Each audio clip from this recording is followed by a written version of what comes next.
co-founder of the social news and entertainment website Reddit, has been found dead. He certainly was a prodigy, although he never kind of thought of himself like that. He was totally unexcited about starting businesses and making money. There's a profound sense of loss tonight in Highland Park, Aaron Swartz' hometown, as loved ones say goodbye to one of the internet's brightest lights. Open access and computer activists are mourning his loss. An astonishing intellect. You talk to people who knew him. He was killed by the government, and MIT betrayed all of its basic principles. They wanted to make an example out of him, okay? Governments have an insatiable desire to control. He was potentially facing 35 years in prison and a $1 million fine. Raising questions of prosecutorial zeal and I would say even misconduct. Have you looked into that particular matter and reached any conclusions? Growing up, I slowly had this process of realizing that all the things around me that people had told me were just the natural way things were, the way things always would be, they weren't natural at all. They were things that could be changed, and they were things that, more importantly, were wrong and should change. And once I realized that, there was really kind of no going back.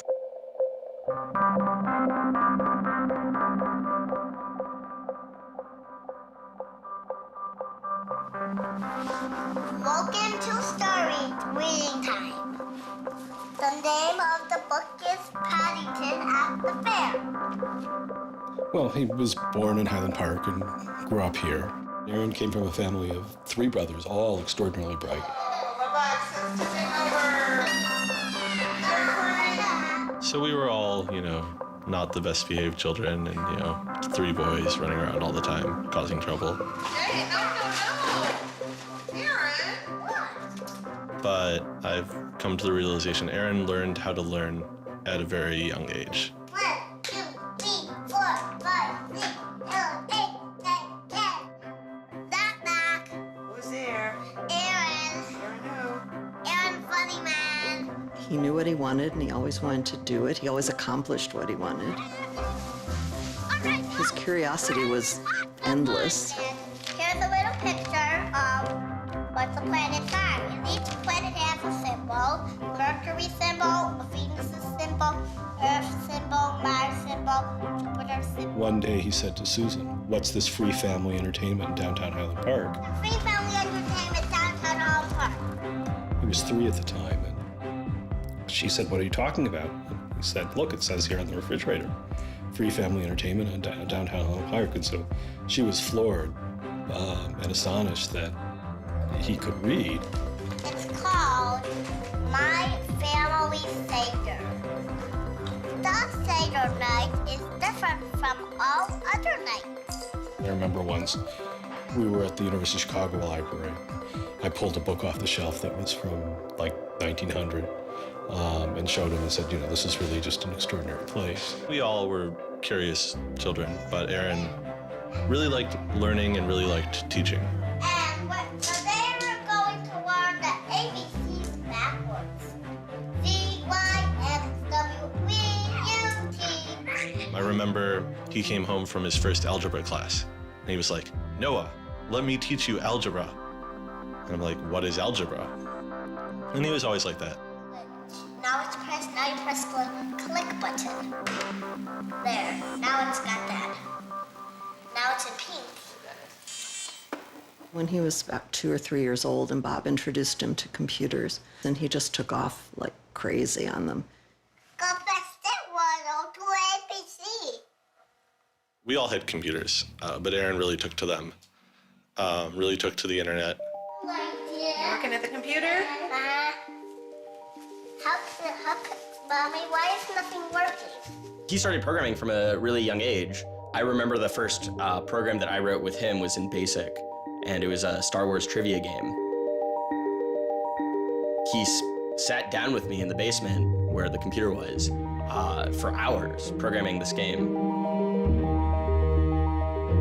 The problem that I kept having with him is there was nothing that I wanted done. And to him, there was always something to do, always something that programming could solve. The way Aaron always saw it is that programming is magic, right? You can accomplish these things that normal humans can't. Aaron made an ATM using like a Macintosh and like a cardboard box. One year for Halloween, I didn't know what I wanted to be, and he thought it'd be really, really cool if I dressed up like his new favorite computer, which at the time was the original iMac. I mean, he hated dressing up for Halloween, but he loved convincing other people to dress up as things that he wanted to see.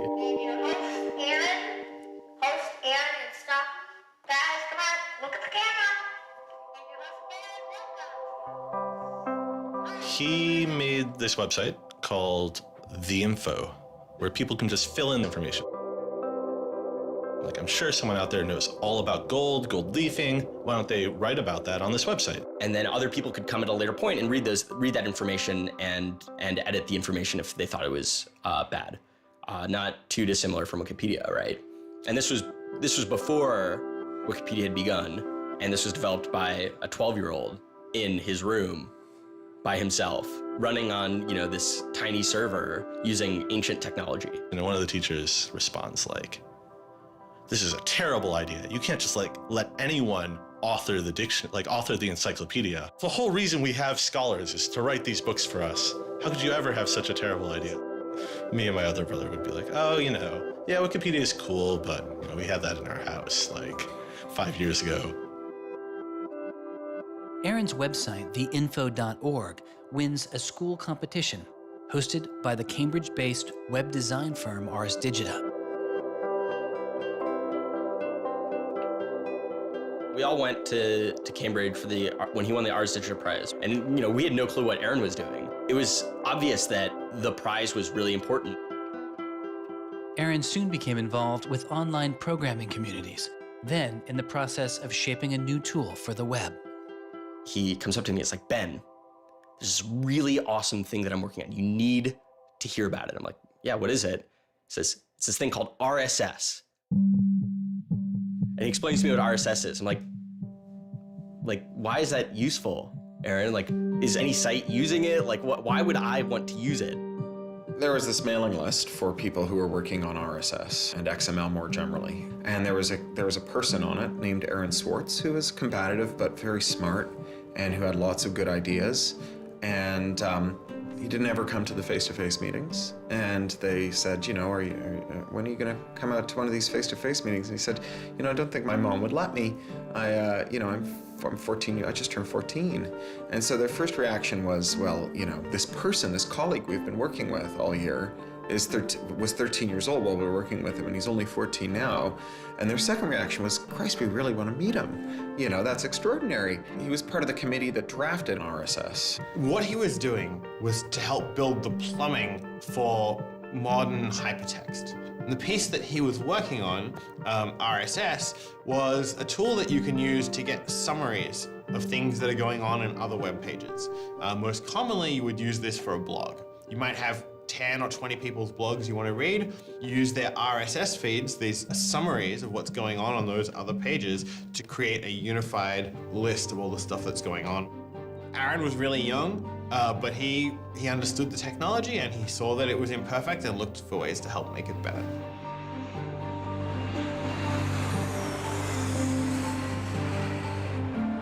So his mom started bundling him on planes in Chicago. We'd pick him up in San Francisco.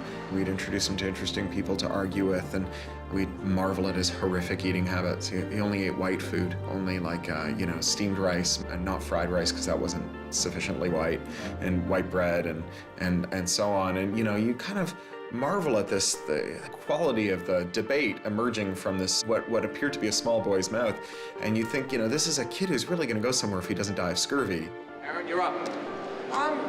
I think the difference is that now you can't make companies like Doc was saying. You can't have companies that just, let's sell dog food over the internet, let's sell dog food over cell phones.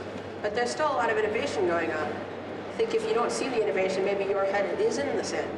He takes on this alpha nerd personality where he's sort of like, I'm smarter than you, and because I'm smarter than you, I'm better than you, and I can tell you what to do. It's an extension of him being kind of like a twerp. So you aggregate all these computers together and now they're solving big problems like searching for aliens and trying to cure cancer. First met him on IRC, on Internet Relay Chat. He didn't just write code. He also sort of got people excited about solving problems. He was a connector. The free culture movement has had a lot of his energy. I think Aaron was trying to make the world work. He was trying to fix it. He had a very kind of strong personality that definitely ruffled feathers at times. It wasn't necessarily the case that he was always comfortable in the world, and the world wasn't always comfortable with him. Aaron got into high school and was really just sick of school. He didn't like it. He didn't like any of the classes that were being taught. He didn't like the teachers. Aaron really knew how to get information. He was like, I don't need to go to this teacher to learn how to do geometry. I can just read the geometry book, and I don't need to go to the teacher to learn their version of American history. Like, I have 3 historical compilations here. I could just read them, and I'm not interested in that. I'm interested in the web. I was very frustrated with school. I thought, the teachers didn't know what they were talking about, and they were very domineering and controlling, and the homework was kind of a sham, and it was just all the way to pin students together and force them to do busy work. And, I started reading books about the history of education and how this educational system was developed, and, alternatives to it in ways that people could actually learn things as opposed to just regurgitating facts their teachers told them. And that kind of led me down this path of questioning things. Once I questioned the school I was in, I questioned the society that built the school, I questioned the businesses that the schools were training people for, and I questioned the government that, set up this whole structure. One of the things he was most passionate about was copyright, especially in those early days. Copyright has always been something of a burden on the publishing industry and on readers, but it wasn't an excessive burden. It was a reasonable institution to have in place to make sure that people got paid. What Aaron's generation experienced was the collision between this antique copyright system and this amazing new thing we were trying to build, the internet and the web. These things collided, and what we got was chaos. He then met Harvard law professor Lawrence Lessig, who was then challenging copyright law in the Supreme Court. A young Aaron Swartz flew to Washington to listen to the Supreme Court hearings. I am Aaron Swartz, and I'm here to listen to see the Eldred argument. Why did you fly out here from Chicago and come all this way to see the Eldred argument? That's a more difficult question. See the Eldred. Because I don't know. It's very exciting to see the Supreme Court, especially such a prestigious case as this one.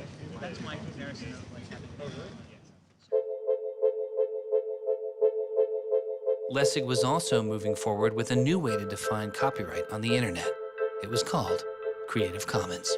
So the simple idea of Creative Commons is to give people, creators, a simple way to mark their creativity with the freedoms they intended to carry. So if copyright is all about all rights reserved, then this is a kind of some rights reserved model. It's I want a simple way to say to you, here's what you can do with my work, even if there are other things which you need to get my permission before you could do. And Aaron's role was the computer part. How do you architect the licenses so they would be simple and understandable and expressed in a way that machines could process it? And people are like, why do you have this, 15-year-old kid writing the specifications for the Creative Commons? Don't you think that's a huge mistake? And Larry's like, the biggest mistake we would have is not listening to this kid. He's not even tall enough to get over the podium, and it wasn't these movable podiums, so it was this embarrassing thing where once he put his screen up, nobody could see his face. When you come to our website here, and you go to choose license, it gives you this list of options, it explains what it means, and you fill out 3 simple questions. Do you want to require attribution? Do you want to allow commercial uses of your work? Do you want to allow modifications of your work? I was floored, just completely flabbergasted that these adults regarded him as an adult. And Aaron stood up there in front of a whole audience full of people and just started talking about the platform that he'd created for Creative Commons. And they were all listening to him. I was sitting at the back thinking, he's just a kid. Why are they listening to him? But they did. Well, I don't think I comprehended it fully. Though critics have said it does little to ensure artists get paid for their work, the success of Creative Commons has been enormous. Currently on the website Flickr alone, over 200 million people use some form of Creative Commons license. He contributed through his technical abilities, and yet it was not simply a technical matter to him. Aaron often wrote candidly in his personal blog. I think deeply about things, and I want others to do likewise. I work for ideas and learn from people. I don't like excluding people. I'm a perfectionist, but I won't let that get in the way of publication. Except for education and entertainment, I'm not going to waste my time on things that won't have an impact. I try to be friends with everyone, but I hate it when you don't take me seriously. I don't hold grudges. It's not productive, but I learn from my experience. I want to make the world a better place.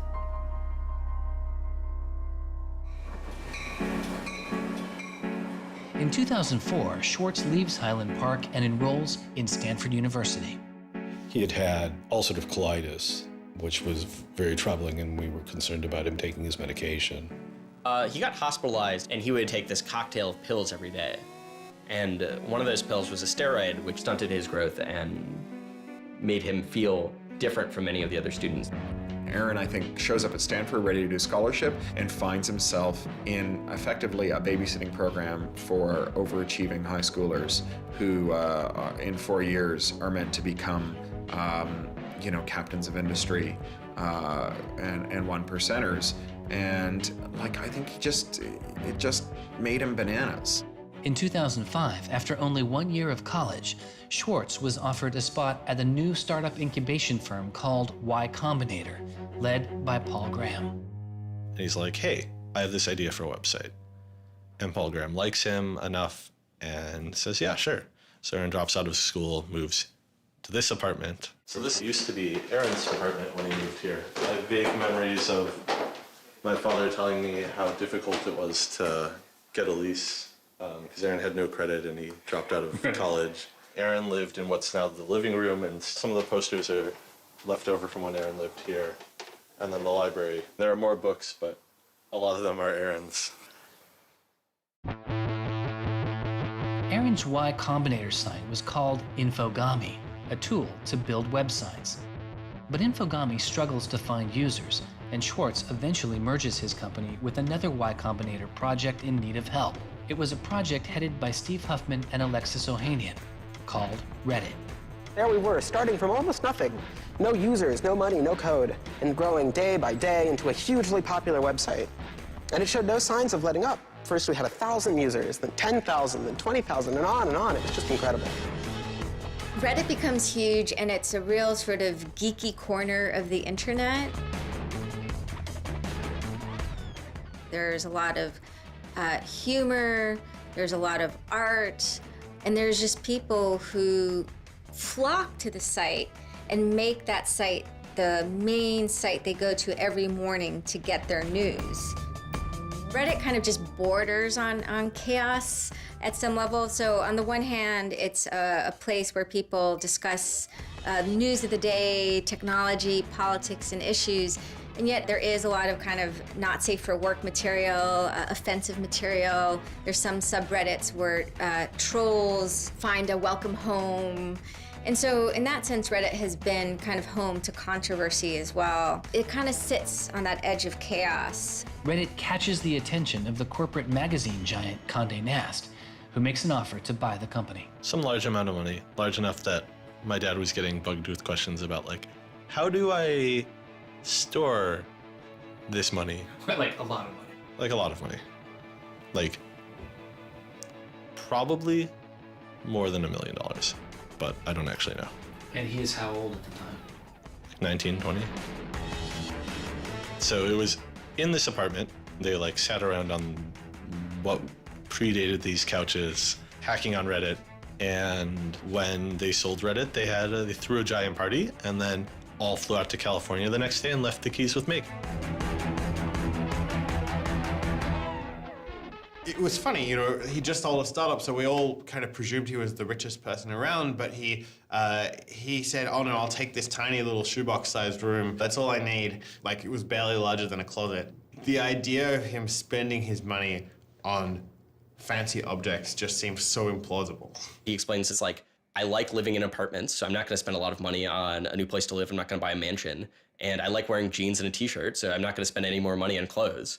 So like, it's, you know, really no big deal. What is a big deal to Swartz is how traffic flows on the internet and what commands our attention. In the old system of broadcasting, you were fundamentally limited by the amount of space in the airwaves. You know, you could only send out 10 channels over the airwaves of television, right? Or even with cable, you had 500 channels. On the internet, everybody can have a channel. Everyone can get a blog or a MySpace page. Everyone has a way of expressing themselves. And so what you see now is not a question of who gets access to the airwaves. It's a question of who gets control over the ways you find people. You know, you start seeing power centralizing in sites like Google, these sort of gatekeepers that tell you where on the internet you want to go, the people who provide you your sources of news and information. So it's not, you know, only certain people have a license to speak. Now everyone has a license to speak. It's a question of who gets heard. After he started working in San Francisco at Condé Nast, he comes into the office and they want to give him a computer with all this crap installed on it and say that he can't install any new things on his computer, which to a developer is outrageous, right? From the first day, he was complaining about all this stuff. Gray walls, gray desks, gray noise.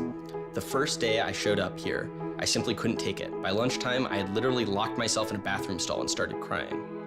I can't imagine staying sane with someone buzzing in my ear all day, let alone getting any actual work done. Nobody else seems to get work done here either. Everybody's always coming into our room to hang out and chat or invite us to play the new video game system that Wired is testing. He really had different aspirations that were politically oriented. And Silicon Valley just doesn't really quite have that culture that orients technical activity for the purposes of political goals. Aaron hated working for a corporation. They all hate working for Condé Nast, but Aaron is like the only one who's not going to take it. And Aaron basically gets himself fired by not showing up to work ever. It was said to be a messy breakup. Both Alexis Ohanian and Steve Huffman declined to be interviewed for this film. He rejected the business world.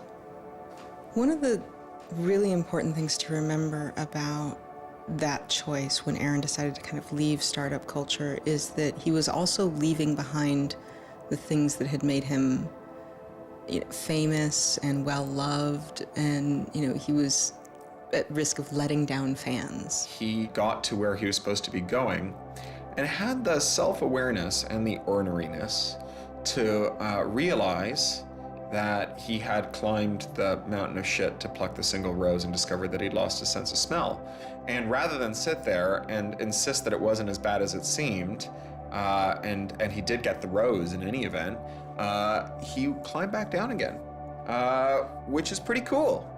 The way Aaron always saw it is that programming is magic, right? You can accomplish these things that normal humans can't by being able to program. So if you had magical powers, would you use them for good or to make you mountains of cash? Swartz was inspired by one of the visionaries he had met as a child, the man who had invented the World Wide Web, Tim Berners-Lee. In the 1990s, Berners-Lee was arguably sitting on one of the most lucrative inventions of the 20th century. But instead of profiting from the invention of the World Wide Web, he gave it away for free. It is the only reason the World Wide Web exists today. Aaron is certainly deeply influenced by Tim. Tim is certainly a very prominent early internet genius who doesn't in any sense cash out. He's not at all interested in how he's going to figure out how to make $1 billion. People would have seen, there's money to be made there. So there would have been lots of little webs instead of one big one. And one little web, and lots of little webs doesn't work because you can't follow links from one to the other. You know, you had to have the critical mass for this thing was the entire planet. So it's not going to work unless the whole planet can get on board.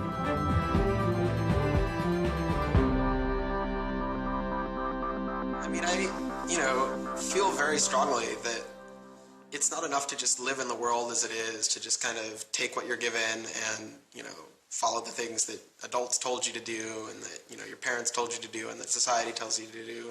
I think you should always be questioning. I take this very scientific attitude that everything you've learned is just provisional, that, you know, it's always open to recantation or refutation or questioning. And I think the same applies to society. Once I realized that there were real serious problems, fundamental problems that I could do something to address, I didn't see a way to forget that. I didn't see a way not to. We just started spending a lot of time just kind of as friends. We would just talk for hours into the night. I definitely should have understood that he was flirting with me. I think to some degree I was like, this is a terrible idea and impossible, and therefore I will pretend it is not happening.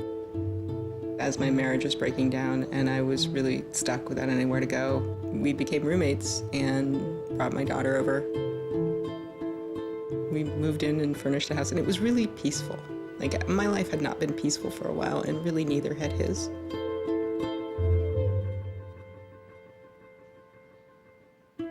We were extremely close from the beginning of our romantic relationship. We were in constant contact, but we're both really difficult people to deal with. In a very Ally McBeal discussion, he confessed he had a theme song, and I made him play it for me. It was Extraordinary Machine by Fiona Apple. I think it was just that sense of kind of being a little bit embattled that the song has. And it also had like this hopefulness to it. By foot it's a slow climb, but I'm good at being uncomfortable, so I can't stop changing all the time. Because in many ways, Aaron was tremendously optimistic about life. Even when he didn't feel it, he could be tremendously optimistic about life. Extraordinary machine. What are you doing? Flickr has video now. Swartz threw his energy into a string of new projects involving access to public information, including an accountability website called watchdog.net and a project called the Open Library.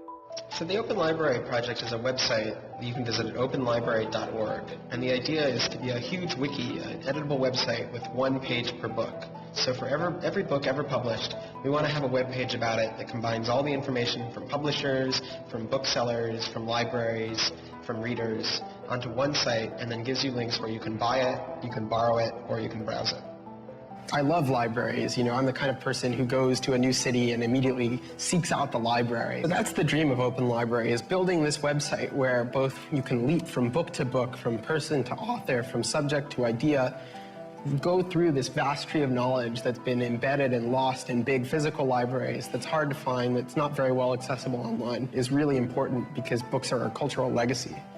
You know, books are the place people go to write things down, and to have all that swallowed up by one corporation is kind of scary. How can you bring public access to the public domain? It may sound obvious that you'd have public access to the public domain, but in fact, it's not true. So the public domain should be free to all, but it's often locked up. There's often, guard cages. It's like having a national park, but with a moat around it and gun turrets pointed out in case somebody might want to actually come and enjoy the public domain. One of the things Aaron was particularly interested in was bringing public access to the public domain. This is one of the things that got him into so much trouble. I had been trying to get access to federal court records in the United States. What I discovered was a puzzling system called PACER, which stands for Public Access to Court Electronic Records. I started Googling, and that's when I ran across Carl Malamud.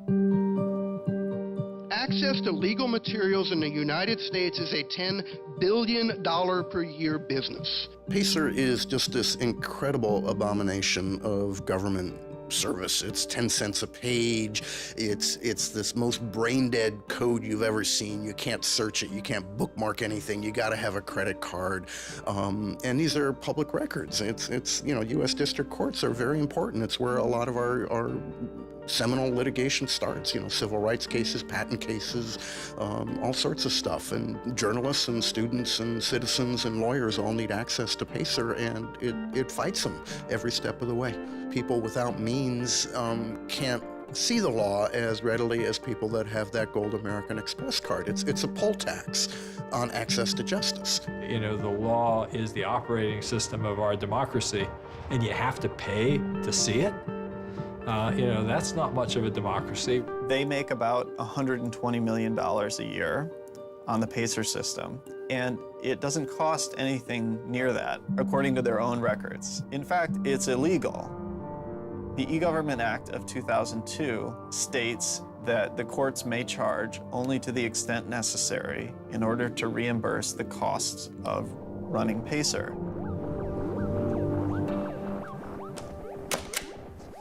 As the founder of public.resource.org, Malamud wanted to protest the PACER charges. He started a program called the PACER Recycling Project, where people could upload PACER documents they had already paid for to a free database so others could use them. The PACER people were getting a lot of flack from Congress and others about public access. And so they put together this system. In 17 libraries across the country, there was free PACER access.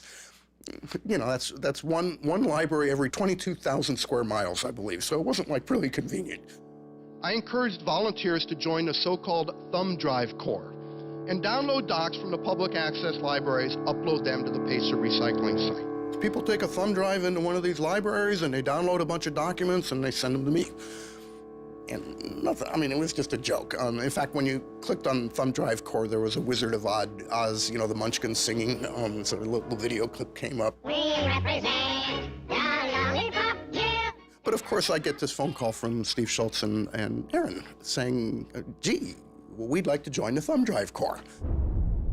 Around that time, I ran into Aaron at a conference. This is something that really has to be a collaboration between a lot of different people. So I approached him and I said, hey, I'm thinking about an intervention on the PACER problem. Schultz had already developed a program that could automatically download PACER documents from the trial libraries. Swartz wanted to take a look. So I showed him the code. And I didn't know what would come next, but as it turns out, over the course of the next few hours at that conference, he was off sitting in a corner, improving my code, recruiting a friend of his that lived near one of these libraries to go into the library and to begin to test his improved code, at which point the folks at the courts realized something's not going quite according to plan. And data started to come in and come in and come in, and soon there were 760 gigabytes of PACER docs, about 20 million pages.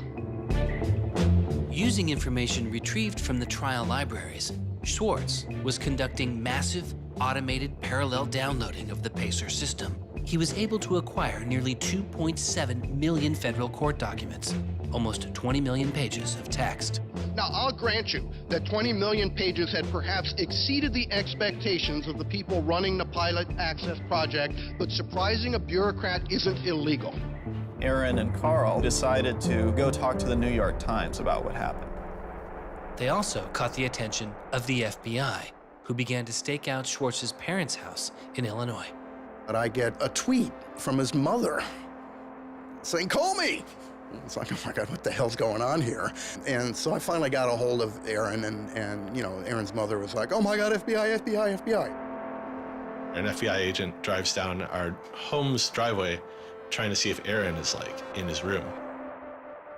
And I remember being home that day and wondering why this car was driving down our driveway and just driving back out. I was like, that's weird. 5 years later, I read this FBI file and I'm like, oh my goodness. That was the FBI agent in my driveway. He was terrified.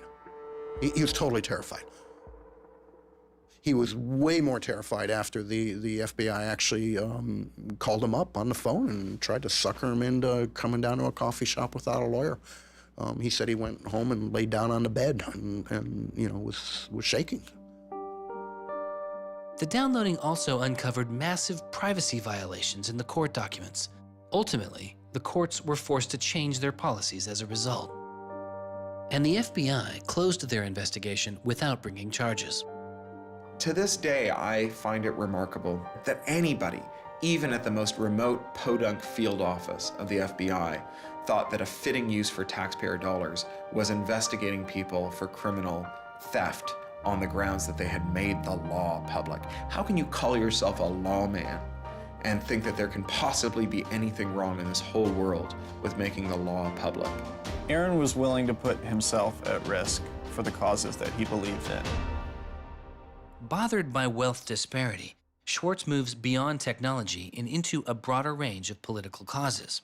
I went into Congress and I invited him to come and hang out and intern for us for a while so that he could learn, the political process. He was sort of learning about a new community, a new set of skills, and kind of learning to hack politics. It seems ridiculous that miners should have to hammer away until their whole bodies are dripping with sweat, faced with the knowledge that if they dare to stop, they won't be able to put food on the table that night, while I get to make larger and larger amounts of money each day just by sitting and watching TV. But apparently the world is ridiculous. So I co-founded a group called the Progressive Change Campaign Committee, and what we try and do is we try and organize people over the internet who care about progressive politics and moving the country in a more progressive direction to kind of come together, join our email list, join our campaigns, and help get progressive candidates elected all across the country. The group is responsible for igniting the grassroots effort behind the campaign to elect Elizabeth Warren to the Senate. He might have thought it was a dumb system, but he came in and he said, I need to learn this system because it can be manipulated like any social system. But his passion for knowledge in libraries didn't take a back seat. Aaron began to take a closer look at institutions that publish academic journal articles. By virtue of being students at a major U.S. university, I assume that you have access to a wide variety of scholarly journals. Pretty much every major university in the United States pays these sort of licensing fees to organizations like JSTOR and Thomson and ISI to get access to scholarly journals that the rest of the world can't read. These scholarly journals and articles are essentially the entire wealth of human knowledge online, and many have been paid for with taxpayer money or with government grants. But to read them, you often have to pay again, handing over steep fees to publishers like Reed Elsevier. These licensing fees are so substantial that people who are studying in India instead of studying in the United States don't have this kind of access. They're locked out from all of these journals. They're locked out from our entire scientific legacy. I mean, a lot of these journal articles, they go back to the Enlightenment. Every time someone has written down a scientific paper, it's been scanned and digitized and put in these collections. That is a legacy that has been brought to us by the history of people doing interesting work, the history of scientists. It's a legacy that should belong to us as a commons, as a people, but instead it's been locked up and put online by a handful of for-profit corporations who then try and get the maximum profit they can out of it. So a researcher paid by the university or the people publishes a paper, and in the very, very last step of that process, after all the work is done, after all the original research is done, the thinking, the lab work, the analysis, after everything is done at that last stage, then the researcher has to hand over his or her copyright to this multi-billion-dollar company. And it's sick. It's an entire economy built on volunteer labor. And then the publishers sit at the very top and scrape off the cream. Talk about a scam. One publisher in Britain made a profit of $3 billion last year. I mean, what a racket. JSTOR is just a very, very small player in that story, but for some reason, JSTOR is the player that Aaron decided to confront. He'd gone to some conference around open access and open publishing, and I don't know who the person from JSTOR was, but I think at some point Aaron asked the question, like, how much would it cost to open up JSTOR in perpetuity? And they gave some, I think it was $200 million, something that Aaron thought was totally ridiculous. Working on a fellowship at Harvard, he knew users on MIT's famously open and fast network Nextdoor had authorized access to the riches of JSTOR. Swartz saw an opportunity. You have a key to those gates. And with a little bit of shell script magic, you can get those journal articles. On September 24th, 2010, Swartz registered a newly purchased Acer laptop on the MIT network under the name Gary Host. The client name was registered as Ghost Laptop. He doesn't hack JSTOR in the traditional sense of hacking. The JSTOR database was organized, so it was completely trivial to figure out how you could download all the articles in JSTOR because it was basically numbered. It was basically, / number article 444,024, then 25, then 26. He wrote a Python script called keepgrabbing.py, which was like keep grabbing one article after another. The next day, Ghost Laptop begins grabbing articles, but soon the computer's IP address is blocked. For Swartz, it's barely a bump in the road. He quickly reassigns his computer's IP address and keeps downloading. Well, JSTOR and MIT take a number of steps to try to interfere with this when they notice that this is happening. And when the more modest steps don't work, then at a certain stage, JSTOR just cuts off MIT from having access to the JSTOR database. So there's this kind of cat and mouse game around getting access to the JSTOR database. Aaron ultimately, obviously, is the cat because he has more technical capability than the JSTOR database people do in defending them. And eventually, there was an unlocked supply closet in the basement of one of the buildings. And he went, instead of going through Wi-Fi, he went down there and he just plugged his computer directly into the network and just left it there with an external hard drive downloading these articles to the computer. Unknown to Swartz, his laptop and hard drive had been found by authorities. They didn't stop the downloads. Instead, they installed a surveillance camera. They found the computer in this room in the basement of an MIT building. They could have unplugged it. They could have waited for the guy to come back and said, dude, what are you doing? Cut it out. Who are you? And they could have done all that kind of stuff, but they didn't. What they wanted to do was film it to gather evidence to make a case. That's the only reason you film something like that.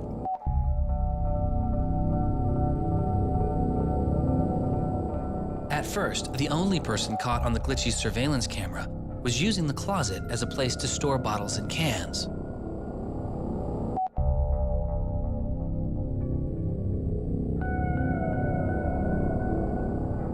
But days later, it caught Swartz.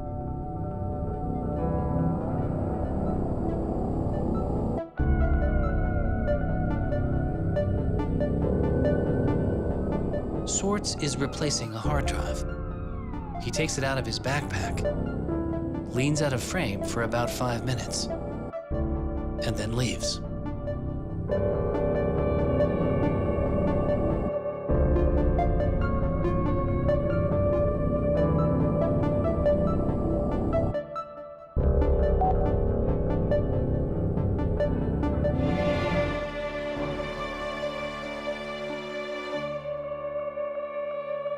And then they organized a stakeout where as he was biking home from MIT, these cops came out from either side of the road or something like that and started going after him.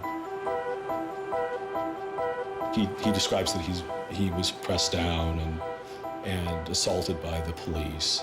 He tells me that it's unclear that they were police that were after him. He thought that someone was trying to attack him. He does tell me they beat him up.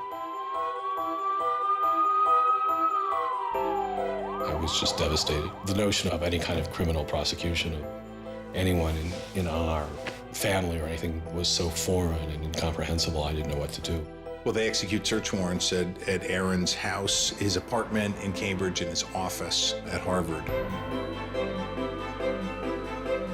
2 days before the arrest, the investigation had gone beyond JSTOR and the local Cambridge police. It had been taken over by the United States Secret Service. The Secret Service began investigating computer and credit card fraud in 1984, but 6 weeks after the attack on 9/11, their role expanded. President Bush used the Patriot Act to establish a network of what they called electronic crimes task forces. The bill before me takes account of the new realities and dangers posed by modern terrorists. According to the Secret Service, they are primarily engaged in activity with economic impact, organized criminal groups, or use of schemes involving new technology. The Secret Service turned Swartz's case over to the Boston U.S. Attorney's Office. There was a guy in the U.S. Attorney's Office who had the title head of the Computer Crimes Division or Task Force. I don't know what else he had going, but you're certainly not much of a computer crimes prosecutor without a computer crime to prosecute.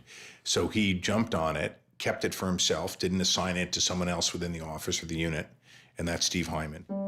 Prosecutor Stephen Hyman has been largely out of public view since the arrest of Aaron Swartz, but he can be seen here in an episode of the television show American Greed, filmed around the time of Aaron's arrest. He is describing his previous case against the notorious hacker Alberto Gonzalez, a case that garnered Hyman enormous press attention and accolades. Gonzalez masterminded the theft of over 100 million credit card and ATM numbers, the largest such fraud in history. Here, Hyman, describing Gonzalez, gives his view on the hacker mindset. These guys are driven by a lot of the same things that we're driven by. They have an ego, they like challenge, and of course they like money and everything you can get from money. One of the suspects implicated in the Gonzalez case was a young hacker named Jonathan James. Believing Gonzalez's crimes would be pinned on him, James committed suicide during the investigation. In an early press release describing the government's position in the case of Aaron Swartz, Hyman's boss, U.S. Attorney for the District of Massachusetts Carmen Ortiz, said this: "Stealing is stealing, whether you use a computer command or a crowbar, and whether you take documents, data, or dollars." It's not true. It's obviously not true. I'm not saying it's harmless, and I'm not saying that we shouldn't criminalize stealing of information, but you've got to be much more subtle in trying to figure out exactly which kinds of harms are harmful here. So the thing about a crowbar is every time I break into a place with a crowbar, I do damage. There's no doubt about it. But when Aaron writes a script that says download, download, download 100 times in a second, there's no obvious damage to anybody. If he does that for the purpose of gathering an archive to do academic research on it, there is never any damage to anybody. He wasn't stealing, he wasn't selling what he got or giving it away. He was making a point, as far as I could tell. The arrest took its toll on Swartz. He just wouldn't talk about it. And he's like very stressed. If you thought like the FBI was like going to come to your doorstep any day, anytime you went down the hall, even to do your laundry, and they would break into your apartment because you left the door unlocked, like, I'd be pretty stressed. And it was clear. And so Aaron was always sort of like in like a dour mood.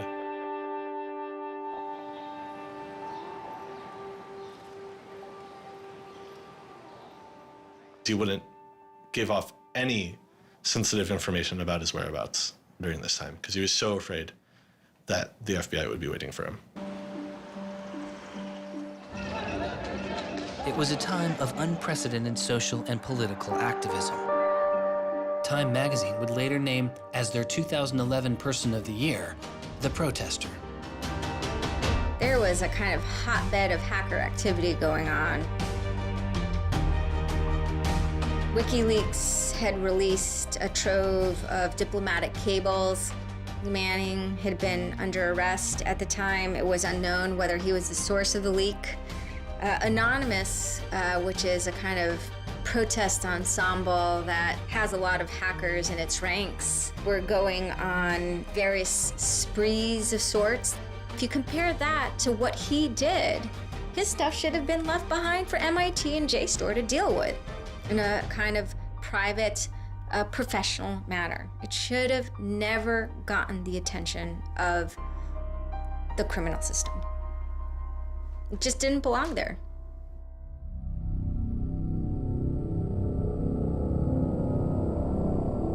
Before he was indicted, Swartz was offered a plea deal that involved 3 months in prison, time in a halfway house, and a year of home detention, all without the use of a computer. It was on the condition that Swartz plead guilty to a felony.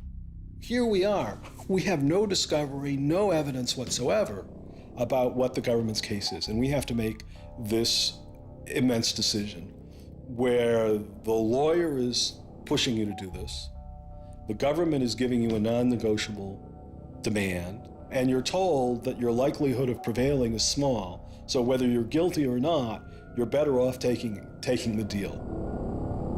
Boston has its own computer crimes division with lots of lawyers, probably more lawyers than they need. So, you can imagine all sorts of cases where it'd be really hard to prosecute because you've got some criminals in Russia or you've got some people inside of a corporation are going to have $500 lawyers or $700 an hour lawyers sitting down against you.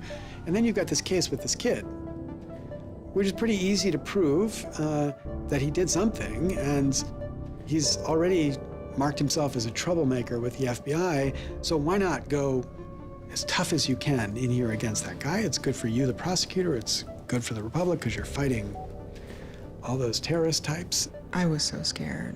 I was so scared of having my computer seized. I was so scared of going to jail because of my computer being seized. I had confidential material from sources from my previous work on my laptop. And that is above all my priority, is to keep my sources safe. I was so scared of what was going to happen to Ada. Aaron told me that they'd offered him a deal, and he finally just said that he would take it if I told him to. And I came real close to saying take it. He had developed like serious political aspirations in the intervening time between when, that moment when he ended that entrepreneurial startup life and begun this new life that had come to this political activism. And he just didn't believe that he could continue in his life with a felony. He said to me one day, we were walking by the White House, and he said to me, they don't let felons work there.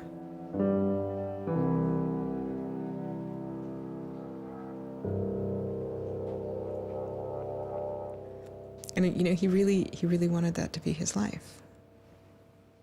He hadn't killed anybody. He hadn't hurt anybody. He hadn't stolen money. He hadn't done anything that seemed felony worthy, right? And there is this idea that there's no reason that he should be labeled a felon and taken away his right to vote in many states for doing what he did. That's just outrageous. It makes sense for him to be, maybe fined a bunch of money or, asked not to come back to MIT again. But to be a felon, to face jail time. Swartz turned down the plea deal. Hyman redoubled his efforts. Hyman continued to press us at all levels. Even with the physical evidence seized from Aaron's Acer computer, hard drive, and USB drive, the prosecutors needed evidence of his motives. Why was Aaron Swartz downloading articles from JSTOR, and just what did he plan to do with them? The government claims that he was planning to publish these. We don't really know whether that was his real intention, because Aaron also had a history of doing projects where he'd analyze giant data sets of articles in order to learn interesting things about them. The best evidence for that was that when he was at Stanford, he also had downloaded the whole Westlaw legal database. In a project with Stanford law students, Swartz had downloaded the Westlaw legal database. He uncovered troubling connections between funders of legal research and favorable results. He did this amazing analysis of for-profit companies giving money to law professors who wrote law review articles which were then beneficial to Exxon during an oil spill, right? So it was a very corrupt system of funding, vanity research. Swartz had never released the Westlaw documents. In theory, he could have been doing the same thing about the JSTOR database. That would have been completely okay. If he were, on the other hand, intending to create a competitive service to JSTOR, we're going to set up our own, access to the Harvard Law Review and charge, money for it, then, okay, now it seems like criminal violation because you're commercially trying to exploit this material, but it's kind of crazy to imagine that's what he was doing. So, but then there's the middle case. Well, what if he was just trying to liberate it for all of the developing world? But depending on what he was doing, it creates a very different character to how the law should be thinking about it. The government was prosecuting him as if this was like a commercial criminal violation, like stealing a whole bunch of credit card records. It was that kind of crime. I don't know what he was going to do with that database, but I heard from a friend of his that Aaron had told him he was going to analyze the data for evidence of corporate funding of climate change research that led to biased results. And I totally believe that. I was just told that Steve wanted to talk to me. And I thought, maybe this is a way I could get out of this. Just just exit the situation. And I didn't want to live in fear of having my computer seized. I didn't want to live in fear of having to go to jail on a contempt of court charge if they tried to compel me to decrypt my computer. When they came to me and said, Steve wants to talk to you, that seemed reasonable. They offered Norton what is known as a Queen for a Day letter, or a proffer. It allowed prosecutors to ask questions about Aaron's case. Norton would be given immunity from prosecution herself for any information she revealed during the meeting. I didn't like it. I told my lawyers repeatedly that this seemed fishy. I didn't like this. I didn't want immunity. I didn't need immunity. I hadn't done anything. But they were really, really stringent that they did not want me meeting the prosecutor without immunity. But just to be clear, this is a Queen for a Day deal, a proffer. Right, a proffer letter. In which you basically handed information over to them in exchange for protection from prosecution. So it wasn't handing information over. It was, at least that's not how I saw it. It was just having a discussion, having an interview with them. Well, they're asking you questions. They're asking me and questions. They can ask about whatever they want. Right.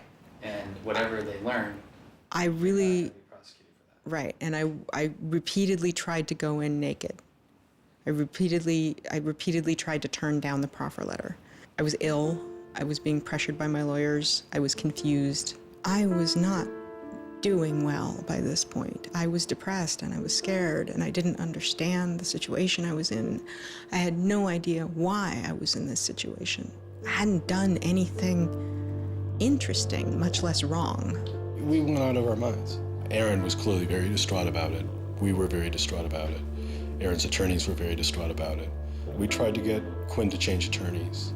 I was very unused to being in a room with large men, well-armed, that are continually telling me I'm lying and that I must have done something.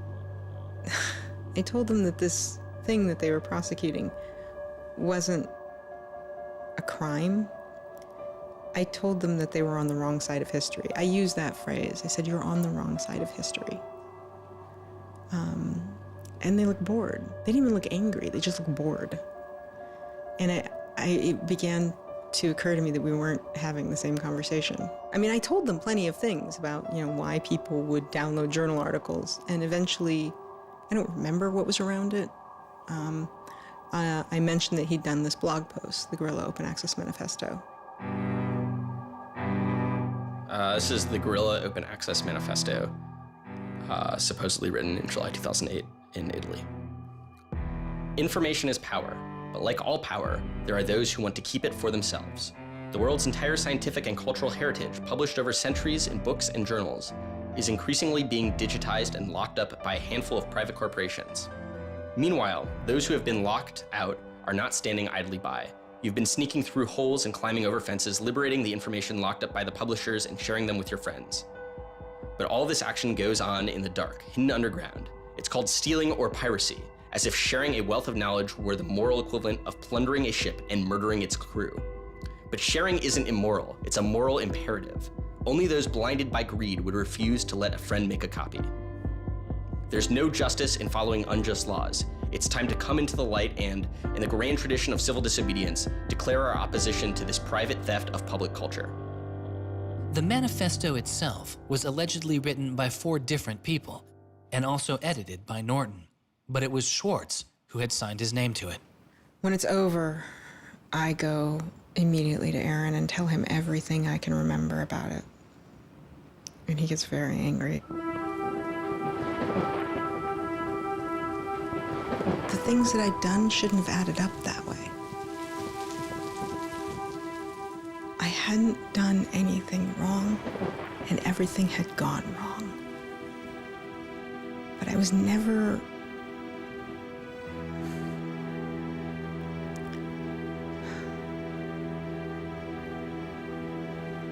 I'm still angry.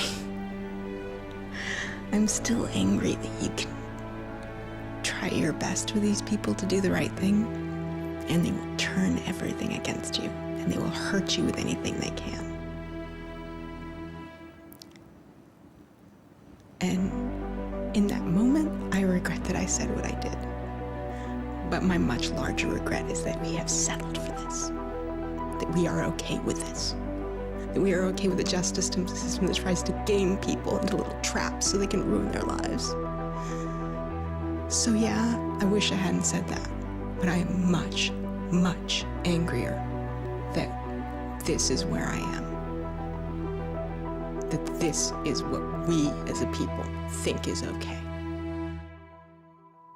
They used every method that I think they could think of to get her to provide information which would be unhelpful to Aaron and helpful to the prosecution of Aaron.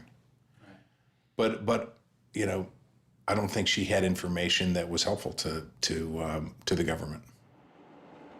Months go by as Swartz's friends and family await a looming indictment. In the meantime, Swartz was becoming a go-to expert on a series of internet issues. To you then, do you think that the internet is something that should be considered a human right and something that the government cannot take away from you? Yes, definitely. I mean, this notion that national security is an excuse to shut down the internet, that's exactly what we heard in Egypt and Syria and all these other countries. And so, yeah, it's true. Sites like WikiLeaks are going to be putting up some embarrassing material about what the U.S. government does, and people are going to be organizing to protest about it and try and change their government. You know, and that's a good thing. That's what all these First Amendment rights of free expression, of freedom of association are all about. And so the notion that we should try and shut those down, I think, just goes against very basic American principles. The principle, I think, is one that our founding fathers would have understood. If the internet had been around back then, instead of putting post offices in the Constitution, they would have put ISPs. Well, it's definitely interesting to see how... Swartz meets activist Taryn Steinbrickner Kaufman, and the two begin to date. We need a massive global public outcry. If there's no massive global public outcry, it won't create any change. You know, 4 people in this city should cause a massive global public outcry. You know, we need a petition signer. Without telling her specifics, he warned her he was involved in something he called simply the bad thing. And I had sort of crazy theories, like that he was having an affair with Elizabeth Warren or something. I speculated both Hillary Clinton and Elizabeth Warren, actually, but so sometime in probably late July, Aaron called me and I happened to pick up and he said, you know, the bad thing might be in the news tomorrow. Do you want me to tell you or do you want to read about it in the news? And I said, well, I want you to tell me. And he said, well, I've been arrested for downloading too many academic journal articles and they want to make an example out of me. And I was like, that's it? That's the big fuss? Really? Like, this doesn't sound like a very big deal. On July 14th, 2011, federal prosecutors indict Swartz on 4 felony counts. He gets indicted on the same day that like 2 people in England who are part of LulzSec get arrested and like a few other real hackers. And Aaron is just like someone who kind of looks like a hacker, enough that they can like, you know, put his head on a stake and like put it on the gates. Aaron went to surrender and they arrested him. They then strip searched him, took away his shoelaces, took away his belt, and left him in solitary confinement. The District of Massachusetts United States Attorney's Office released a statement saying Swartz faces up to 35 years in prison, to be followed by 3 years of supervised release, restitution, forfeiture, and a fine of up to $1 million. He is released on $100,000 bail. The same day, the primary victim in the case, JSTOR, formally drops all charges against Swartz and declines to pursue the case. JSTOR, they weren't our friends, they weren't helpful or friendly to us, but they also were just kind of like, we're not part of this. JSTOR and their parent company, Ithaca, also sidestepped requests to talk with this film. But at the time, they released a statement saying it was the government's decision whether to prosecute, not JSTOR's. And so it's our belief that with that, the case will be over. That we should be able to get Steve Hyman to drop the case or settle it in some rational way. And the government refused. Why? Well, because I think they wanted to make an example out of Aaron. And they said they wanted to, the reason why they wouldn't move on requiring a felony conviction and jail time was that they wanted to use this case as a case of for deterrence. They told us that. They told you that? Yes. This was going to be an example? Yes. He was going to be an example? Yes. Steve Hyman said that. Deterring who? Like, there's other people out there running around logging onto JSTOR and downloading the articles to make a political statement. I mean, who are they deterring? It would be easier to understand the Obama administration's posture of supposedly being for deterrence if this was an administration that, for instance, prosecuted arguably the biggest economic crime that this country has seen in the last 100 years, the crimes that were committed that led to the financial crisis on Wall Street. When you start deploying the non-controversial idea of deterrence only selectively, you stop making a dispassionate analysis of lawbreaking, and you started deciding to deploy law enforcement resources specifically on the basis of political ideology. And that's not just undemocratic, it's supposed to be un-American. Prosecutor Stephen Hyman later reportedly told MIT's outside counsel that the straw that broke the camel's back was a press release sent out by an organization Swartz founded called Demand Progress. According to the MIT account, Hyman reacted to the short statement of support, calling it a wild internet campaign and a foolish move that moved the case from a human one-on-one level to an institutional level. That was a poisonous combination. A prosecutor who didn't want to lose face, who had a political career in the offing maybe, and didn't want to have this come back and haunt them. You spent how many tax dollars arresting someone for taking too many books out of the library and they got your ass handed to you in court? No way. I then moved to try to put pressure on MIT in various ways to get them to go to the government and request the government to stop the prosecution. What is MIT's reaction to that? There doesn't seem to be any reaction from MIT at that point.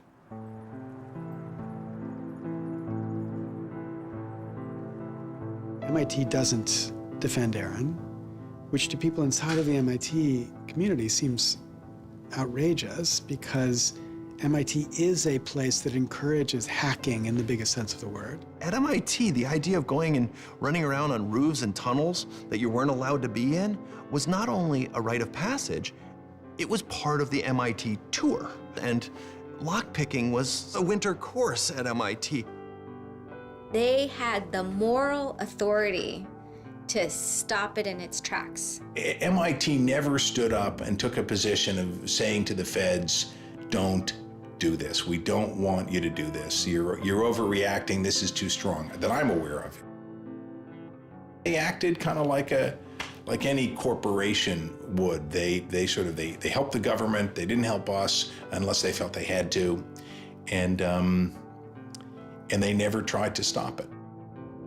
MIT declined repeated requests to comment, but they later released a report saying they attempted to maintain a position of neutrality and believed Hyman and the U.S. Attorney's Office did not care what MIT thought or said about the case. MIT's behavior seemed really at odds with the MIT ethos, right? You could argue that MIT turned a blind eye and that was okay for them to do. But taking that stance, taking that neutral stance in and of itself was taking a pro-prosecutor stance. If you look at Steve Jobs and Steve Wozniak, they started by selling a blue box, which was a thing designed to defraud the phone company. If you look at Bill Gates and Paul Allen, they initially started their business by using computer time at Harvard, which was pretty clearly against the rules. The difference between Aaron and the people I just mentioned is that Aaron wanted to make the world a better place. He didn't just want to make money. Swartz continues to be outspoken on a variety of internet issues. You know, the reason the internet works is because of the competitive marketplace of ideas. And what we need to be focusing on is getting more information about our government, more accessibility, more discussion, more debate. But instead, it seems like what Congress is focused on is shutting things down. Aaron thought he could change the world just by explaining the world very clearly to people. Flame can literally control your computer and make it spy on you. Welcome, Aaron. Good to have you back on the show here. You know, just like spies used to in olden days, put microphones and tap what people were saying, now they're using computers to do the same things. Schwartz's political activity continues, his attention turning to a bill moving through Congress designed to curb online piracy. It was called SOPA. Activists like Peter Eckersley saw it as an enormous overreach, threatening the technical integrity of the internet itself. And one of the first things I did was to call Aaron. I said, can we do a big online campaign against this? This isn't a bill about copyright. It's not? No, he said. It's a bill about the freedom to connect. Now I was listening. And he thought about it for a while and then said yes. And he went and founded Demand Progress. Demand Progress is an online activism organization. We've got around 1.5 million members now, but started in the fall of 2010. Aaron was one of the most prominent people in a community of people who helped lead organizing around social justice issues at the federal level in this country. SOPA was the bill that was intended to curtail online piracy of music and movies, but what it did was basically take a sledgehammer to a problem that needed a scalpel. If passed, the law would allow a company to cut off finances to entire websites without due process, or even to force Google to exclude their links. All they needed was a single claim of copyright infringement. It pitted the titans of traditional media against a new and now far more sophisticated remix culture. It makes everyone who runs a website into a policeman. And if they don't do their job of making sure nobody on their site uses it for anything that's even potentially illegal, the entire site can get shut down without even so much as a trial. This was over the top. I mean, this was a catastrophe. This bill poses a serious threat to speech and civil liberties for all who use the internet. There were only a handful of us who said, look, we're not for piracy either, but it makes no sense to destroy the architecture of the internet, the domain name system, and so much that makes it free and open in the name of fighting piracy. And Aaron got that right away. The freedoms guaranteed in our Constitution, the freedoms our country had been built on, would be suddenly deleted. New technology, instead of bringing us greater freedom, would have snuffed out fundamental rights we'd always taken for granted. And I realized that day, talking to Peter, that I couldn't let that happen. When SOPA was introduced in October 2011, it was considered inevitable. Our strategy when it first came out was to hopefully slow the bill down, maybe weaken it a little bit, but even we didn't think that we would be able to stop this bill. Having worked in Washington, what you learn is that typically in Washington, the legislative fights are fights between different sets of corporate moneyed interests. They're all duking it out to pass legislation. And the fights that are the closest are when you have one set of corporate interests against another set of corporate interests, and they're financially equally matched in terms of campaign contributions and lobbying. Those are the closest ones. The ones that aren't even fights, typically, are ones where all the money is on one side, all the corporations are on one side, and it's just millions of people on the other side. I haven't seen anything like PIPA and SOPA in all my time in public service. There were more than 40 United States senators on that bill as co-sponsors. So there were already a long, long way to getting the 60 votes to have it clear all the procedural hoops. Even I began to doubt myself. It was a rough period. Swartz and Demand Progress were able to marshal enormous support, using traditional outreach combined with commonly used voice over IP to make it very easy for people to call Congress. I've never met anybody else who was able to operate at his level, both on the technological side and on the campaign strategy side. Millions of people contacted Congress and signed anti-SOPA petitions. Congress was caught off guard. There was just something about watching those clueless members of Congress debate the bill, watching them insist they could regulate the internet and a bunch of nerds couldn't possibly stop them. I am not a nerd. I'm just not enough of a nerd. Maybe we ought to ask some nerds what this thing really does. Let's have a hearing, bring in the nerds. Really? Nerds? You know, I think actually the word you're looking for is experts. To enlighten you so your laws don't backfire, break the internet. We use the term geek, but we're allowed to use that because we are geeks. The fact that it got as far as it did without them talking to any technical experts reflects the fact that there is a problem in this town. I'm looking for somebody to come before this body and testify in a hearing and say, this is why they're wrong. There used to be an office that provided science and technology advice, and members could go to them and say, help me understand XYZ. And Gingrich killed it. He said it was a waste of money. Ever since then, Congress has plunged into the dark ages. I don't think anybody really thought that SOPA could be beaten, including Aaron. I think it was worth trying, but it didn't seem winnable. And I remember maybe a few months later, I remember him just turning to me and being like, I think we might win this. And I was like, that would be amazing. Calls to Congress continue. When the domain hosting site GoDaddy becomes a supporter of the bill, tens of thousands of users transferred their domain names in protest.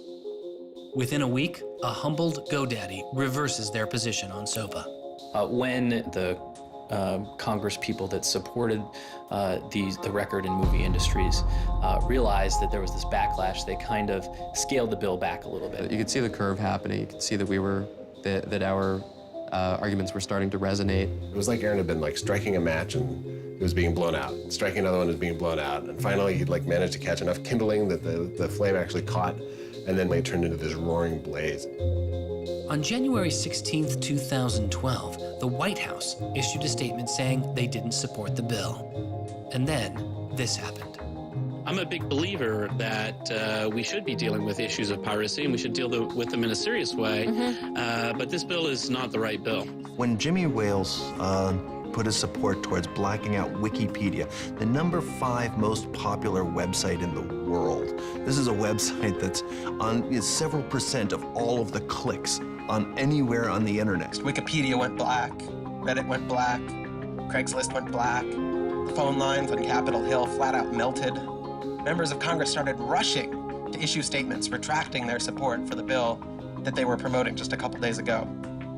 Within 24 hours, the number of opponents of SOPA in Congress went from this to this. To see congressmen and senators slowly flip sides throughout the day of the blackout was pretty unbelievable. There was like a 100 representative swing. And that was when, as hard as it was for me to believe, after all this, we had won. The thing that everyone said was impossible, that some of the biggest companies in the world had written off as kind of a pipe dream, had happened. We did it. We won. This is a historic week in internet politics, maybe American politics. The thing that we heard from people in Washington, D.C., from staffers on Capitol Hill was they received more emails and more phone calls on SOPA blackout day than they'd ever received about anything.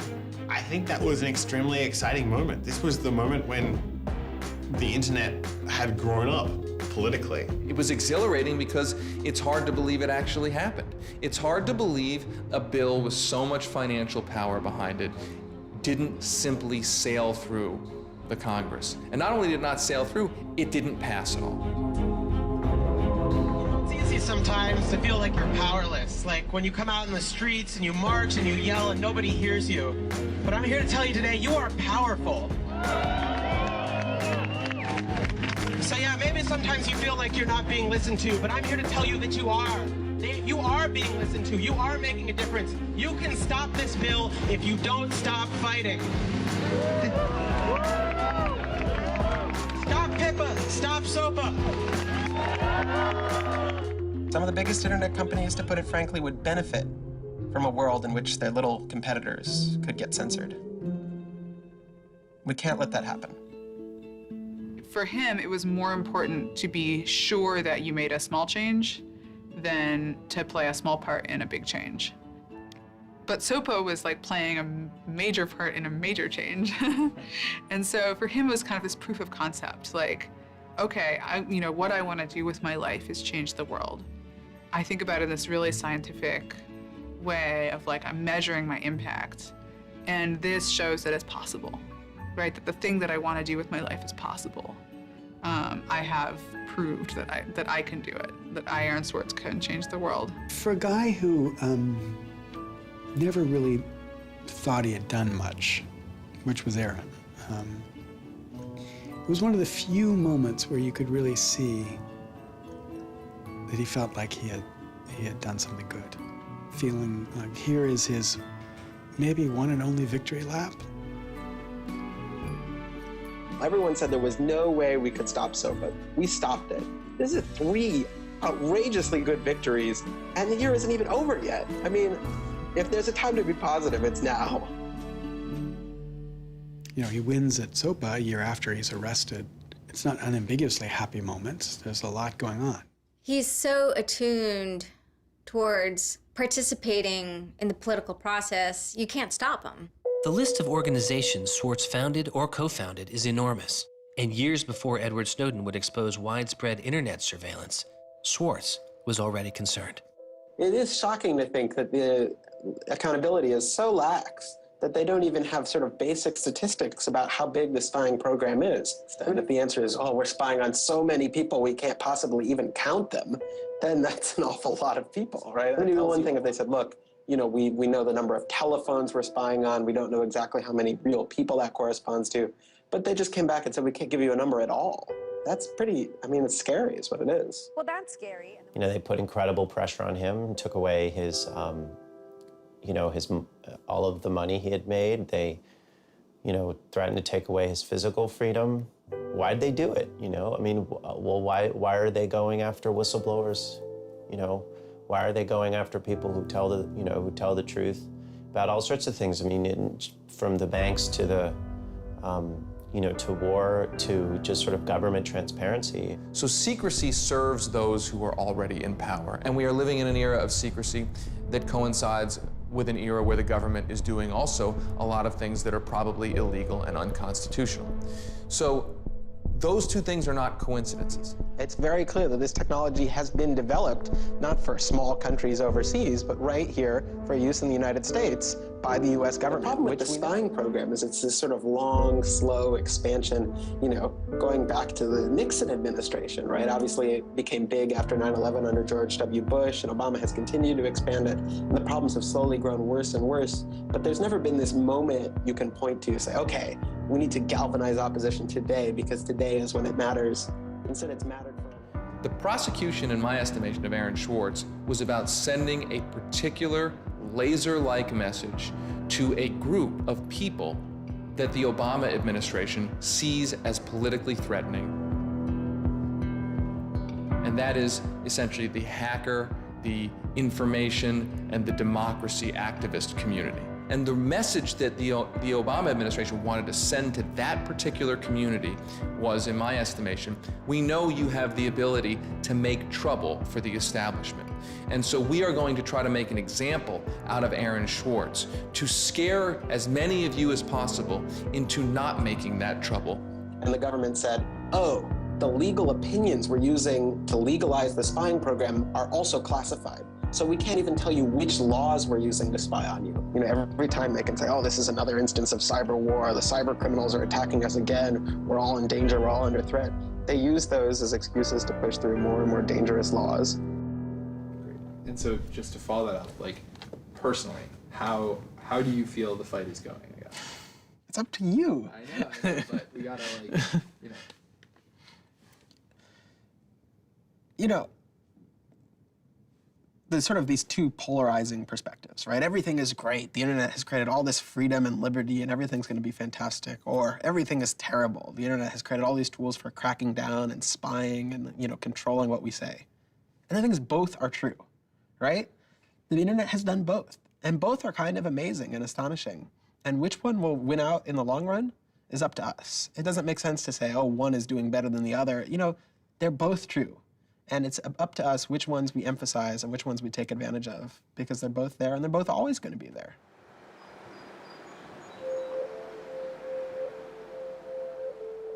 On September 12, 2012, federal prosecutors filed a superseding indictment against Swartz, adding additional counts of wire fraud, unauthorized access to a computer, and computer fraud. Now, instead of 4 felony counts, Swartz was facing 13. The prosecution's leverage had dramatically increased, as did Swartz's potential jail time and fines. They filed a separate indictment to add more charges, and they had a theory about why this conduct constituted a number of federal crimes, and that a very significant sentence could attach to it under the law. That theory, and much of the prosecution's case against Swartz, involved a law created originally in 1986. It is called the Computer Fraud and Abuse Act. The Computer Fraud and Abuse Act was inspired by the movie War Games with Matthew Broderick, which is a great movie. I have you now. In this movie, a kid gets the ability through the magic of computer networks to like launch a nuclear attack.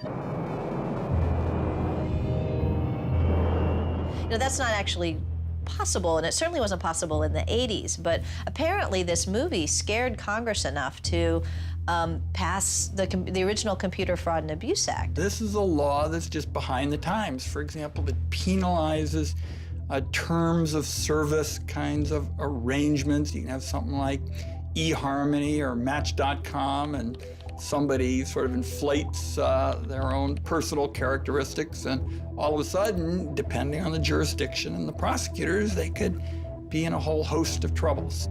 We all know what terms of use are. Most people don't read them, but not abiding by their terms could mean you are committing a felony. The website terms of service often say things like, be nice to each other, or don't do anything that's improper. The idea that the criminal law has anything to say about these kinds of violations, I think strikes most people as crazy. The examples get even more crazy. Until it was changed in March of 2013, the terms of use on the website of Hearst's 17 magazine said you had to be 18 in order to read it. I would say that the way the CFA has been interpreted by the Justice Department, we are probably all breaking the law. Vague and prone to misuse, the CFAA has become a one-size-fits-all hammer for a wide range of computer-related disputes. Though not the only factor in his case, 11 of the 13 charges against Swartz involved the Computer Fraud and Abuse Act. The question why hangs over much of the story of Aaron Swartz. Just what was motivating the government, and what would their case have been? The Department of Justice declined requests for answers, but Professor Oren Kerr is a former prosecutor who has studied the case. So I think I come about this case from a different direction than other people on a number of reasons. I was a federal prosecutor at the Justice Department for 3 years before I started teaching.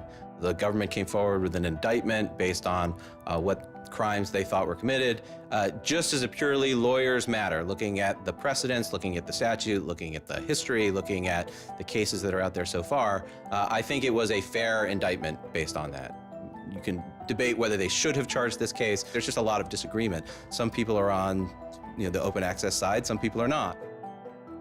I think the government took Swartz's guerrilla open access manifesto very seriously.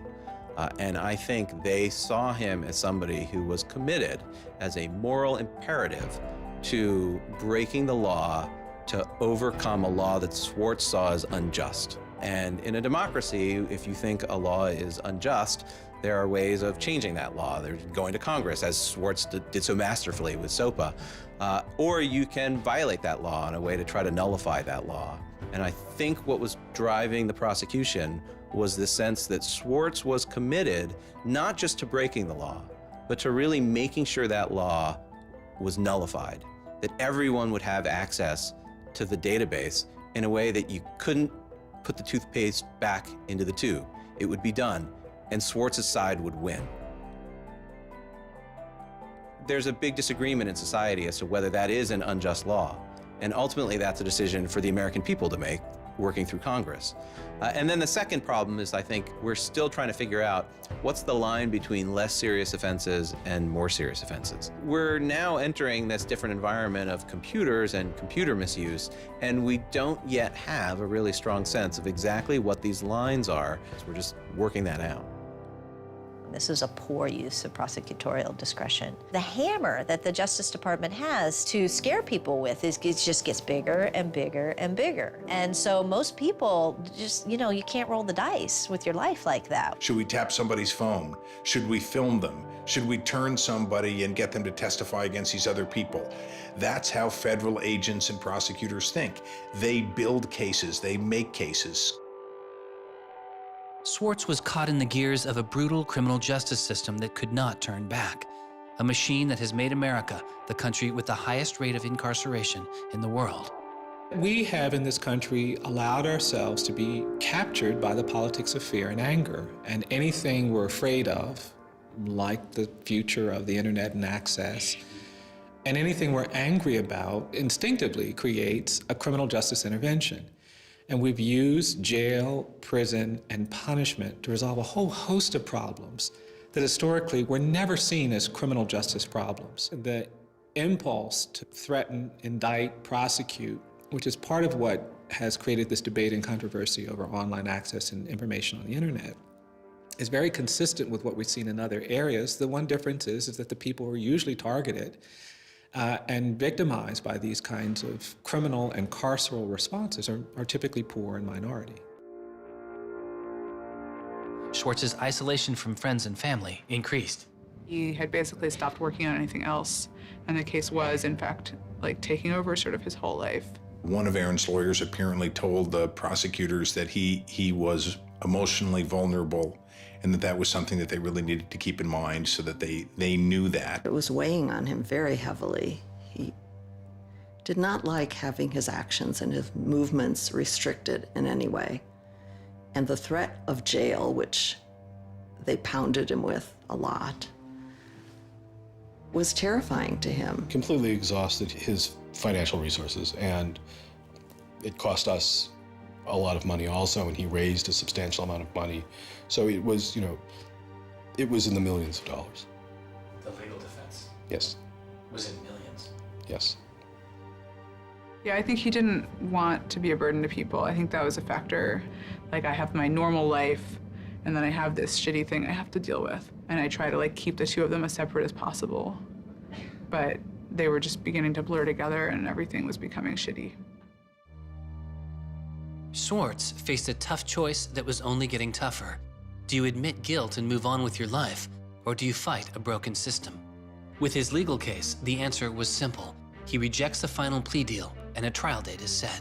Aaron was resolute that he didn't want to knuckle under and accept something that he didn't believe was fair, but I also think he was scared. I could tell something was wrong, and then I called and I realized what had happened. A co-founder of the social news and entertainment website Reddit has been found dead.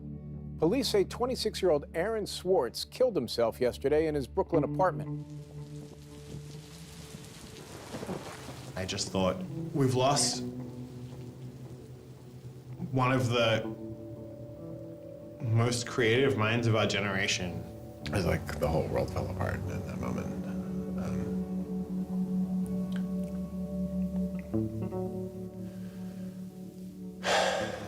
It was one of the hardest nights of my life. So I kept screaming, I can't hear you. What did you say? I can't hear you. I can't, that's it.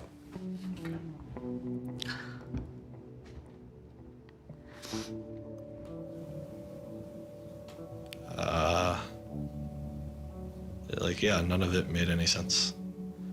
And really still doesn't. I was so frustrated, angry.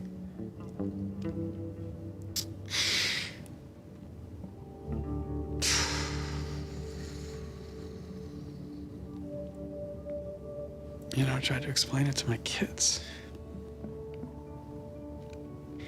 My 3-year-old told me that the doctors would fix him.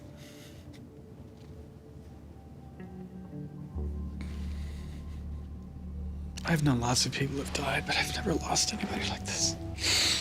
Because everybody feels, and I do too, there's so much we could have more to do. I just didn't know he was there. I didn't know this was what he was suffering, and he was part of me. And I just wanted it to not be real. And then I just looked at his Wikipedia page and I saw the end date.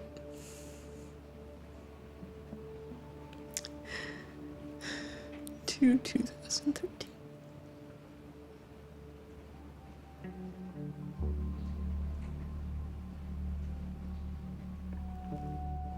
Aaron is dead. Wanderers in this crazy world, we have lost a mentor, a wise elder. Hackers for right, we're one down. We've lost one of our own. Nurturers, carers, listeners, feeders, parents, all, we have lost a child. Let us all weep.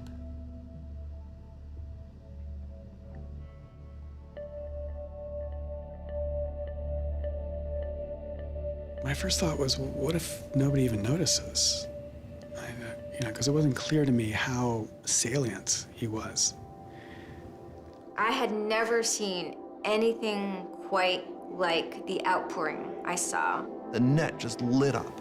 I mean, everyone was trying to explain it in their own way, but I've never seen people grieve on Twitter before. People were visibly grieving online. He was the internet's own boy, and the old world killed him. We are standing in the middle of a time when great injustice is not touched. The architects of the financial meltdown have dinner with the president regularly. In the middle of that time, the idea that this was what the government had to prosecute just seems absurd if it weren't tragic. The question is, can we do something, given what's happened, to make the world a better place? And how can we further that legacy? That's the only question one can ask. All over the world, there were starting to be hackathons, gatherings. Aaron Swartz has, in some sense, brought the best out of us in trying to say, how do we fix this? He was, in my humble opinion, one of the true extraordinary revolutionaries that this country has produced. I don't know whether Aaron was defeated or victorious, but we are certainly shaped by the hand of the things that he wrestled with. When we turn armed agents of the law on citizens trying to increase access to knowledge, we've broken the rule of law, we've desecrated the temple of justice. Aaron Swartz was not a criminal. Change does not roll in on the wheels of inevitability, it comes through continuous struggle. Aaron really could do magic. And I'm dedicated to making sure that his magic doesn't end with his death. He believed that he could change the world, and he was right. Out of the last week and out of today, phoenixes are already rising. Since Swartz's death, Representative Zoe Lofgren and Senator Ron Wyden have introduced legislation that would reform the Computer Fraud and Abuse Act, the outdated law that formed the majority of the charges against Swartz. It's called Aaron's Law. Aaron believed that, you literally ought to be asking yourself all of the time, what is the most important thing I could be working on in the world right now? And if you're not working on that, why aren't you? This is what democracy looks like. We are the people. Internet freedom is under attack. What do we do? Stand up like that. Internet freedom is under attack. What do we do? Hey, hey, go home. Our Northeast has got to go. Hey, hey. I wish we could change the past, but we cannot. But we can change the future, and we must. We must do so for Aaron. We must do so for ourselves. We must do so to make our world a better place, a more humane place, a place where justice works and access to knowledge becomes a human right. So there was a kid back in February from Baltimore, 14 years old, who had access to JSTOR. And he'd been spelunking through JSTOR after reading something. And he figured out a way to do early tests for pancreatic cancer. And pancreatic cancer kills the shit out of you because we detect it way too late. By the time we detect it, it's already too late to do anything about it. He sent emails off to the entire oncology department at Johns Hopkins, hundreds of them. And every 14-year-old kid, yeah. And most of them ignored it, right? But one of them sent him an email back and said, this is not an entirely stupid idea. Why don't you come on over? And this kid worked evenings and weekends with this researcher. And in February, I heard him on the news, just a couple of weeks after Aaron died, when Aaron was in the news a lot. Sorry. And he said the reason he was on the news is because they'd done it. They were shipping an early test for pancreatic cancer that was going to save lives. And he said, this is why what Aaron did was so important. Because you never know, right? This truth of the universe is not only something that policymakers use to figure out, what the speed limit should be. It's where the thing that's going to keep, your kid from dying of pancreatic cancer comes from. And without access, the person who might come up with the thing that's got your number on it may never find that answer. He slept so well, he didn't fall out of bed once, not even when he dreamed he was back on the spacecraft. Very good, Aaron. Very good. Yay, Aaron. Okay. Now